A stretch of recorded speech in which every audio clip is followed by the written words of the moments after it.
I'd like to introduce our next speaker, Tanya Talaga. Tanya is an award-winning journalist and author and the first Ojibwe woman to deliver the CBC Massey Lectures. Tanya Talaga is an acclaimed storyteller. Her book, Seven Fallen Feathers, a national bestseller that introduced us to 7 Indigenous high school students who mysteriously died in Thunder Bay, won the 2018 RBC Taylor Prize. In her powerful keynotes, Tanya shares Indigenous stories from across Canada and the world, humanizing the legacy of cultural genocide and sharing her hope for a more inclusive and equitable future. Tanya is of Polish and Indigenous descent. Her great-grandmother was a residential school survivor, and her great-grandfather was an Ojibwe trapper and laborer. For the past 20 years, Tanya has worked as a journalist and now a columnist for the Toronto Star.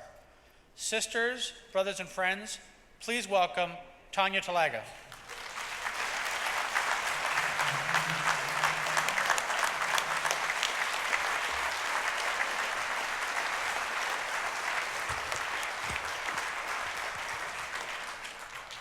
Buzu, Hanin, Tanya Talaga, Nagisnikas. My name is Tanya. I'm honored to be here. I'm always grateful to be invited to speak to my union brothers and sisters. I am a member of Unifor. I've been a union member for over 20 years as an employee of the Toronto Star. We used to be something called the Southern Ontario Newspaper Guild. Well, we've gone through a few changes since then.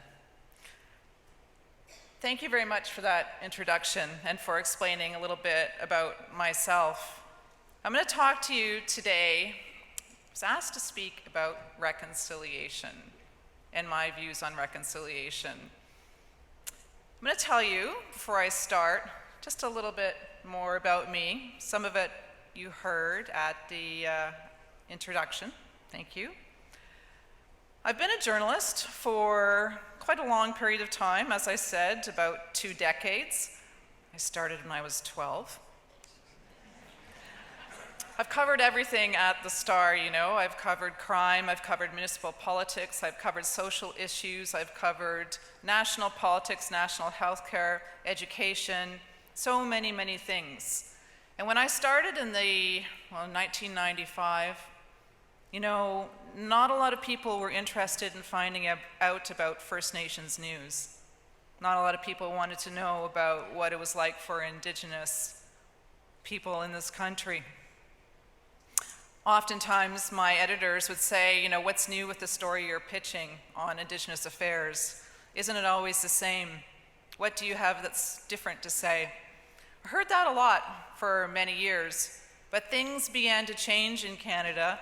Things began to change due to a number of factors, due to the launch of social media, very well, due to things like Idle No More, due to the start of the Truth and Reconciliation Commission in Canada, which is such an important event in this country.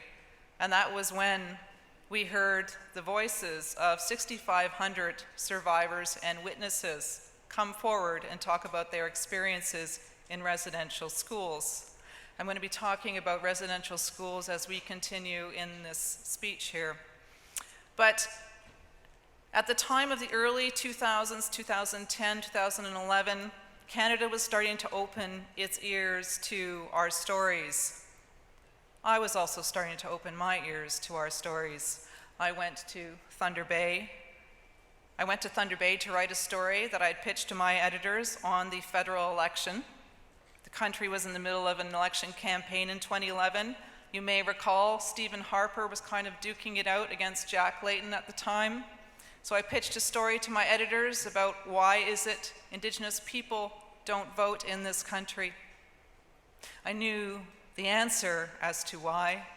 I know that if you are a status Indian in this country, you did not get the right to vote until 1960. But my editors thought, what an exotic idea. Why don't Indigenous people vote in elections? So I was sent to Northern Ontario. And I went to Northern Ontario because that is where my mother's from. That's where my mother's mother is from, and so on and so on. My mother's side of the family have been there since time began. We are Anishinaabe people. My mother was raised on the shores of Lake Superior. And I went up there to do a story on the federal election. And I came back with a very, very different story. I came back with a story of children dying, of our children dying, because we were trying to get a high school education. I came back and I wrote the story of the 7 fallen feathers, 7 children from 2000 to 2011 who were coming from remote fly-in communities all through northern Ontario, coming to Thunder Bay because the communities they lived in had no high schools. Imagine leaving your home, your family, your language, everything you know when you are 13, 14, 15, getting on a plane, going to live in a boarding house in a strange city, a city where everyone speaks English and your first language isn't English. Imagine doing all of that, and then imagine so many of our kids have died in the water trying to attain an education. Now, I could go on about that, and I will a little bit as we go forward, but when I think of reconciliation, I think of a lot of different things. And I carry that experience with me, and I carry the experience of our children. We're still trying to get something so basic in this country, something that all other children have the right to, and that's the access to a high school education. I started to write that story at the Toronto Star, and I kind of never stopped. I've been writing about many things that have been affecting our people, and luckily my editors and Canada has started to open their ears and their eyes to what we have been living for so long in this country for the last 150 years. Now, you probably hear the word reconciliation all the time. You've heard it spoken on the news. Politicians like to use it. They like to talk about the latest program that they've unveiled and how they're trying to improve things between Indigenous and non-Indigenous people. Your kids have probably come home from school too, talking about reconciliation and the things that they've learned, and they've probably talked to you about what does it mean. That's a really good question. What does the word reconciliation means? Well, when you look it up in the dictionary, it says, the restoration of friendly relations. It means to reunite, to bring back something together, something that was apart. But how can you reunite a relationship that never was one of equals in the first place? I'm going to outline some of those inequalities to you as I go forward today. But think about it. Who wants to reconcile with a domineering partner that controls all aspects of your life? All your actions, your movements, someone who tells you where to live and what you can do and what you can't do. Someone who took everything that you held dear as a person, everything that you had, and took it away. Your language, your family, your sense of self, your sense of pride, and who you are and where you're from. Reconciliation isn't really the right word to describe the current state of affairs between Indigenous and non-Indigenous people in this country.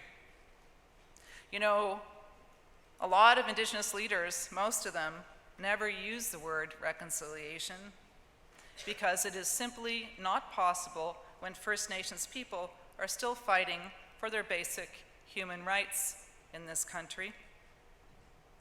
And that may come as a surprise to you that in 2019, we are still seeking some of the same basic rights that everyone else takes for granted here in this country.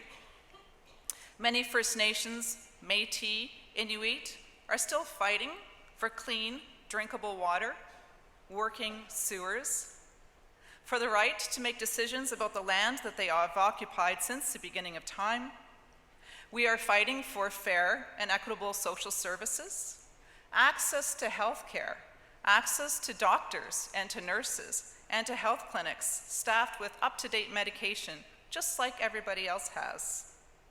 And we are still fighting for the same right to have equitable access to education. We are fighting still for high schools.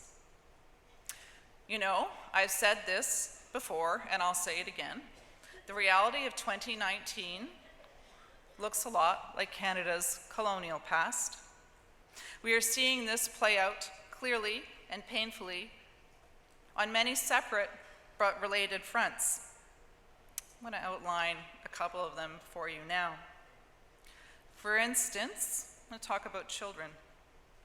And did you know that the Government of Canada has fought for 12 years against giving equitable health care to Indigenous kids? That basically means giving Indigenous children the same access to doctors and medical care, medical services as non-Indigenous kids. That fight has been happening at the Canadian Human Rights Tribunal. And someone by the name of Cindy Blackstock, who may have spoken to you before, she's an incredible woman. She's a Gitxsan social worker, and she's the executive director of the First Nations Child and Family Caring Society. And she has been fighting for the right for kids to have the same access as everybody else to health care. This is called Jordan's Principle too. If you know a little bit about what she does, she's basically been saying all of those things. We need the same access to healthcare as everyone else, but not just that, education and social services. And Jordan's Principle was named after Jordan Rivers Anderson, who was a little boy that was born in hospital in Winnipeg, Manitoba, and he never ever got to go home. His home was Norway House, which was about an hour and a half outside of Winnipeg. He was born with a set of complex medical conditions, and he never was able to leave the hospital, but he could have. Why couldn't he leave? Because the province and the federal government couldn't decide who should pay for his health care bills. So as that fight continued, he spent every single day of his life in hospital. He later died in hospital.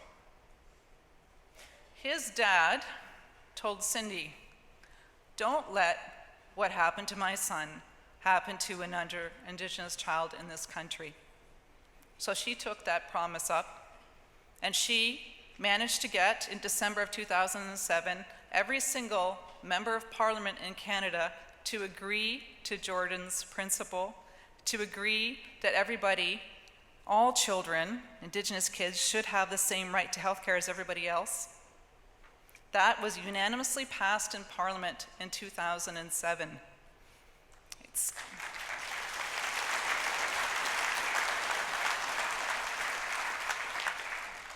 Sadly, it's 2019, and guess what she's doing? She's still before the Canadian Human Rights Tribunal fighting to make sure that that which was passed in Parliament is actually adhered to. It's really quite remarkable that, again, it hasn't happened. And right now, she's concentrating on why is it that the Canadian government will only pay for some Indigenous kids who are deemed as status Indians as opposed to those who are deemed as non-status Indians. That's a whole other kettle of fish that comes under something called the Indian Act, a paternalistic piece of legislation that was created in 1876, whereby it was the government of Canada that decided who was an Indian in this country and who is not.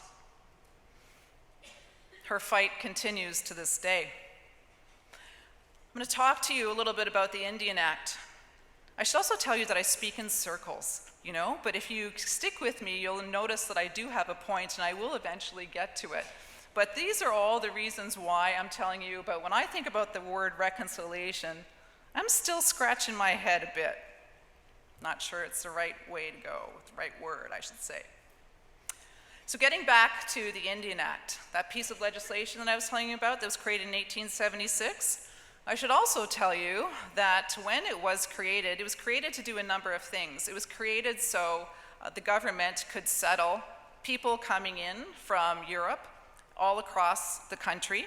It was created to help make reserves, and it was created in order to bring about something called Indian residential schools.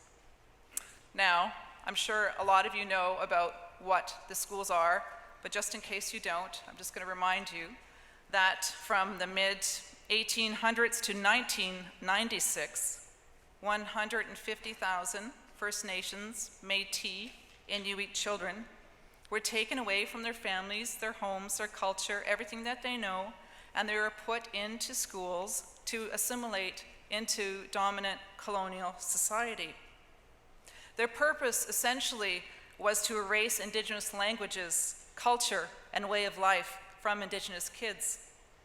Essentially, the purpose was to erase the Indian from the child. Again, as I told you, it's the government who decides which Indigenous person was defined as an Indian under the law. It was the government telling us who essentially is part of our culture and who is not. And this Indian Act is what Blackstock continues to fight against, with the purpose of implementing Jordan's principles, saying it needs to be broadened. You need to broaden your definition of who is an Indian in this country and who is not. First Nations children without status who live off reserve but are recognized as a member of their nation should not be excluded, she argued. It should be up to the nations, not Ottawa, to determine who is a member of our community. Blackstock told me, children in life-threatening situations shouldn't be left holding the bag. I don't want this to be an issue about blood quantum. This is an issue about treating our children fairly. Now, I should also tell you that the Canadian government in the recent budget just passed $1.2 billion to go towards Jordan's principle, paid out, though, over the next several years. But yet, Blackstock still has to fight at the tribunal level to make sure that money is spent in the right way so that all children are treated fairly. You know, when Prime Minister Justin Trudeau was first elected, he began his term by pledging his undying love and his commitment to Indigenous people. He said that his number one priority was to make this relationship work. Now, it is not an act of love or reconciliation to send in militarized police to arrest 14 First Nations people in northern BC defending their own land against a pipeline. In January, heavily armed members of the RCMP climbed over wooden sticks and handcuffed these land defenders. These hereditary chiefs and their supporters were trying to safeguard the land for all of Canada's children, not just Indigenous kids, but for every child in this country. Every child. These are all aspects of the same fight, to be fairly, legally represented and recognized in a country that spins stories about the sincerity of reconciliation and the importance of nation-to-nation agreements, not to mention adhering to international law. As Ottawa continues to fall short of upholding Indigenous rights, the emptiness of promises of reconciliation are laid bare to all of us. You can see it again in something called the Indigenous Languages Act. It's a piece of legislation that was fought for so long and was also promised by the Trudeau government that would safeguard all of our languages. When First Nations, Métis, Inuit children were sent to residential school, they were forbidden to speak their language. If they did, it was beaten out of them. As a result, generations of families lost their ability to communicate with their past. They lost their ability to communicate with their culture. This was also lost when children were taken away from their families during something called the 60s scoop in this country, which saw so many Children's aid societies taking away our children just as the residential schools were closing. Our children were being institutionalized somewhere else. The UN says 87 Indigenous languages are in danger of vanishing in this country over the next 100 years. So, what was unveiled in this Official Languages Act? Will it help anyone learn their dying language? Sadly, the bill lacks any teeth, and it does little else than create an office of a Commissioner of Indigenous Languages to advance the use and reclamation of our vanishing languages. The creation of a commissioner is hardly a panacea or even a help. According to the Inuit Tapiriit Kananatami leader, Nitan Obid, who represents 65,000 Inuit people, he said, "It is essentially a powerless advocacy body, perpetually burdened by costly and onerous reporting duties. Not to mention it is controlled by the federal government." Unlike the Official Languages Act in this country, the bill contains no obligation to fund languages. There's no reliable financial support. Further, the Language Commissioner's Office is ruled by 5 directors, and these directors are essentially appointed by the Heritage Minister after consulting what is described as a diverse group. What's a diverse group? Who's a diverse group? Who makes those decisions? Those are 5 years terms, and those terms are then approved by Cabinet. That doesn't sound like language or self-determination to me. That sounds like the long arm of colonialism, once again, ultimately deciding what is best for Indigenous people in this country and what is not. I'm going to tell you now a little bit about another area near where I'm from, and this is called Grassy Narrows. I was recently speaking to the Grassy Narrows chief, Rudy Turtle. Now, Grassy Narrows is north of Superior, west. It's east of the Manitoba border. It's outside of Kenora, about an hour's drive. Depends on how fast you're going. I was talking to Rudy, though, about something that had been all over the news concerning Grassy Narrows. See, the Prime Minister, he was apologizing. He was apologizing to the people of Grassy. He was apologizing to Rudy. I'll tell you why in a minute. But I asked him, I said, "Did you hear it?" Because I reached him, he was in the band council office when I called. And he said, yeah, I heard it. I acknowledge it. But I do not accept the apology that he's made. Just a recap as to why he was making an apology in the first place. It was because of an incident at a place called the Toronto Laurier Club. He was speaking, the Prime Minister was speaking there at a fundraiser for the party, and a demonstrator appeared just as the PM was speaking, and the demonstrator unfurled a banner in an attempt to draw attention to the crisis in Grassy Narrows. Trudeau responded by saying, "Thank you for being here," Trudeau said, his voice rising. There was commotion. He seemed to have a smile. Security staff was hustling the demonstrator out the door. "Thank you very much for your donation here tonight. I really appreciate it." That's what he said. The members of the Laurier Club, who, like the demonstrators, had paid $1,500 per plate to be in attendance, they all laughed. The people of Grassy Narrows did not. The same can be said for the people of White Dog First Nation, who are also living near a contaminated river. People of White Dog and of Grassy Narrows have been made sick by 10 tons of mercury dumped into the Wabigoon and English River systems between 1962 and 1970 by a company that didn't give a damn. For decades, they have demanded the governments of Ontario and Canada help them clean the water up to restore their health, their way of life, and their land. But the Crown, too, didn't give a damn. Even with the recent apologies and pledges to act, movement to help the people has been slow. Chief Turtle says he's heard it all before so many times from government leaders.